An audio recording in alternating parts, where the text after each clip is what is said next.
بدي استقبل هلا ضيفي من الصومال، نستقبل سوا زهرة حسين عامر. اهلا بزهرة، تفضلي. اهلا وسهلا.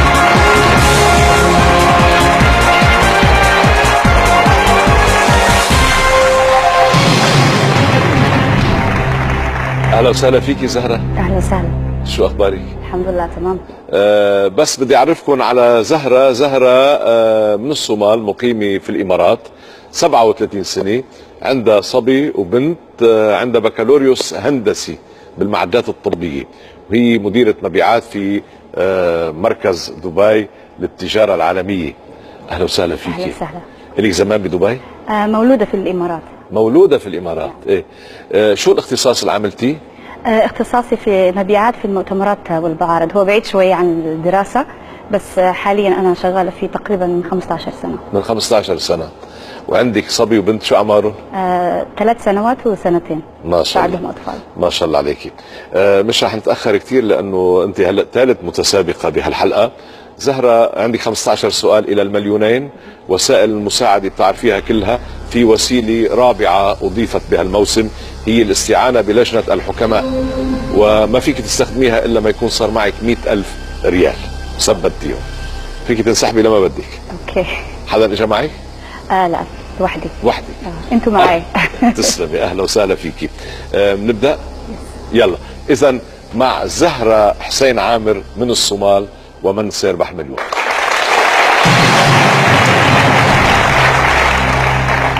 السؤال الأول زهرة.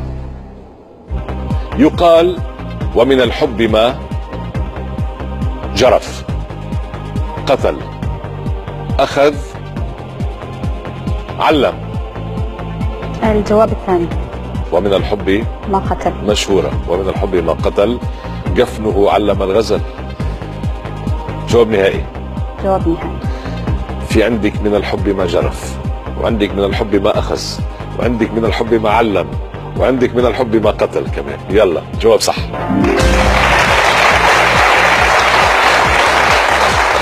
السؤال الثاني. أين توجد حاسة الشم لدى الثعبان؟ الأنف، الجلد، اللسان، الذيل. حاسة الشم عند الثعبان، عند الأفعى، الحية.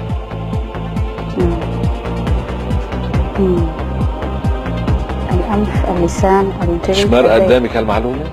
لا، بس لسان. لسان. جواب نهائي. جواب نهائي. شايف الأفعى دائما بضل عندها اللسان هيك طالع، بتكون هي عم بتشم. الجواب صح.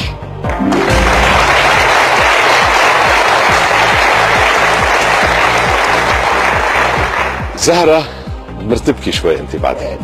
طبيعي. الموقف ليه رهبة يعني، وكمان يعني رخ. اوكي.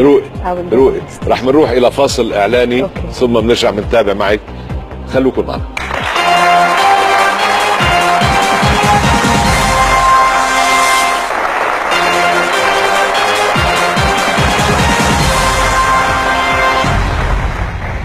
زهرة من الصومال، عايشة في الإمارات في دبي، عم بتشارك معنا بالمسابقة.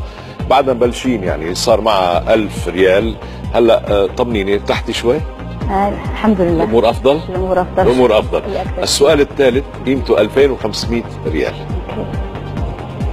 من أغاني عبد المجيد عبد الله، صاحي لهم، ببشرك، مو بس أحبك، رهيب.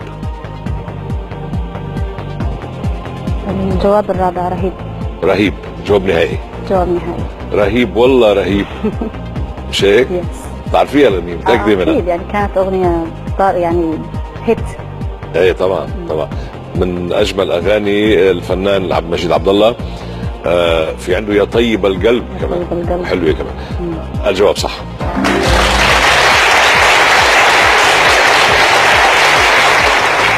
السؤال الرابع. يوجد مقر مجلس الامن الدولي في نيويورك، واشنطن، لاهاي، لوس انجلوس. مجلس الأمن الدولي.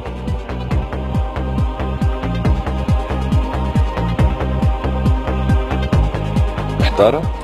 أنا دائما بلخبط بين مجلس الأمن ومحكمة العدل. مجلس الأمن أعتقد في 5 دول ذات عضوية دائمة مجلس الأمن وبيجتمعوا وين؟ الجواب الأول نيويورك. نيويورك. نيويورك. جواب نهائي. جواب نهائي. إيه طبعا بنيويورك. مقر الجمعية العامة للأمم المتحدة ومجلس الأمن. الجواب صح. 5000. السؤال الخامس. عميد الأدب العربي هو مين؟ قولي. طه حسين. إحسان عبد القدوس، عباس محمود العقاد، محمد حسنين هيكل، طه حسين. الجواب الرابع طه حسين. جواب نهائي. جواب نهائي. عميد الأدب العربي هو طه حسين. جواب صح.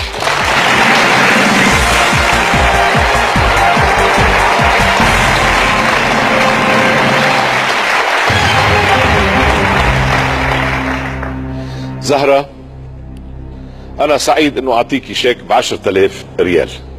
شكرا. لأنه ما بقى تخسري هذا. أوكي؟ بإيدك صار في 10,000. انتبهي بس كيف بدك تستخدمي وسائل المساعدة.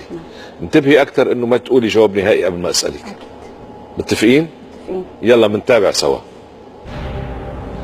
تقع شلالات نياجرا في أستراليا، أمريكا الشمالية، افريقيا، اوروبا.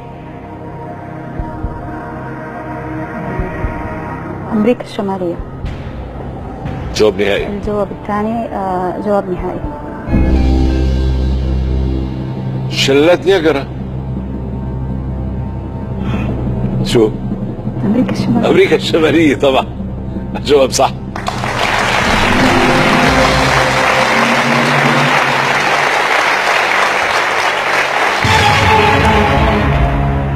السؤال السابع. كم سنة استمر الاستعمار الفرنسي للجزائر؟ 117 سنة، 121 سنة، 125 سنة، 132 سنة. بعد عندك 3 وسائل مساعدة ما استخدمتي ولا وحدة. برافو عليكي. هلا في ناس قبل منك بيستخدموا قبل السؤال العاشر. سؤال يعني شوية كمان. فأنا فرح إنك حافظتي عليهم لبعد 10,000 ريال.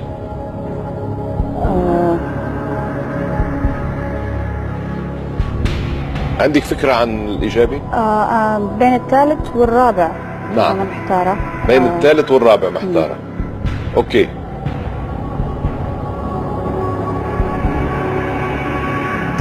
نحذف إجابتين؟ إيه طبعا نحذف لك إجابتين. بدنا نطلب الكمبيوتر يحذف لها لزهرة إجابتين، يترك لها وحدة صح وحدة غلط. حترك لك اللي محتارة فيهم. كيفك بالتاريخ؟ هو بتحبي تطالعي أنا كتب بحب تاريخ؟ أطالع يعني، بس عندي مشكلة في تذكر الأرقام، يعني الأسماء بتثبت في ذاكرتي بس الأرقام لا بس كنت يعني عندك فكرة عن الجزائر، عن الاحتلال الفرنسي للجزائر. أكيد. متى بدأ متى انتهى؟ يعني أنا شاكة في الجواب الرابع. 132 بالجواب الرابع 132. بتحبي تجاوبي؟ بتحبي حتى 125 يعني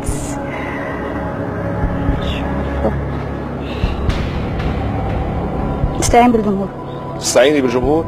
يا جمهور حضروا حالكم إذا بتريدوا. السؤال: كم سنة استمر الاستعمار الفرنسي للجزائر؟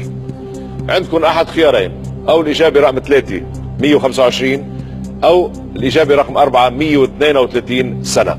اللي بيعرفوا بس يجاوبوا. تفضلوا، معكم 20 ثانية.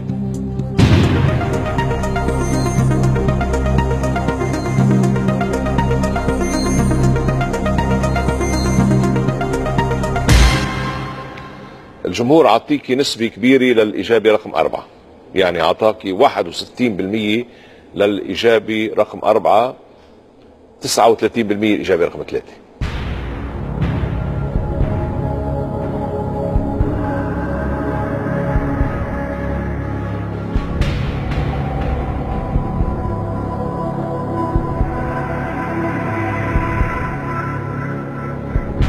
نروح مع الجمهور. تروحي مع الجمهور.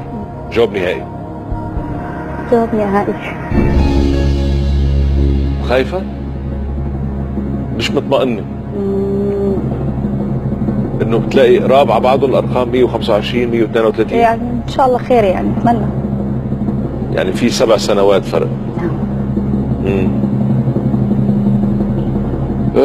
شوفي الجمهور اعطاكي نسبة جيدة، بس برضه بضل يخاف الواحد، برضه بضل يخاف. بعد عندك وسيلة مساعدة وحدة، اتصال بصديق، لأنه إجابتك صح.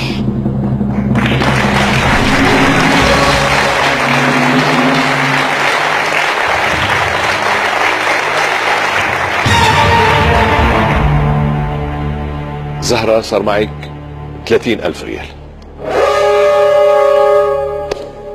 مش حنشوف السؤال، خلص وقت الحلقة. 30,000 راح يبقوا معك للحلقة الجاي، إن شاء الله أعطيكي أكثر منهم. أوكي، استعدي جيدا بعد أسبوع. جمهورنا شكرا، أنتم ساعدتوا اليوم متسابقين، كنتوا ممتازين رائعين مثل بكل حلقة. مشاهدينا الكرام بذكركم أنه كان معي اليوم من تونس سامي بن نور، وصل ربحه إلى 20,000 ريال. كان معي من مصر خالد ضياء الدين، كمان ربح 20,000 ريال. والآن مثل ما شفتوا مدام زهرة حسين عامر من الصومال، وصل ربحها إلى الآن إلى 30,000. ثم بدنا نشوفها بالحلقة المقبلة إن شاء الله. شو بدك تبقي قاعدة على الكرسي؟ لا طبعا. شكرا. إذن إلى اللقاء مع الحلقة المقبلة من برنامج من سيربح المليون.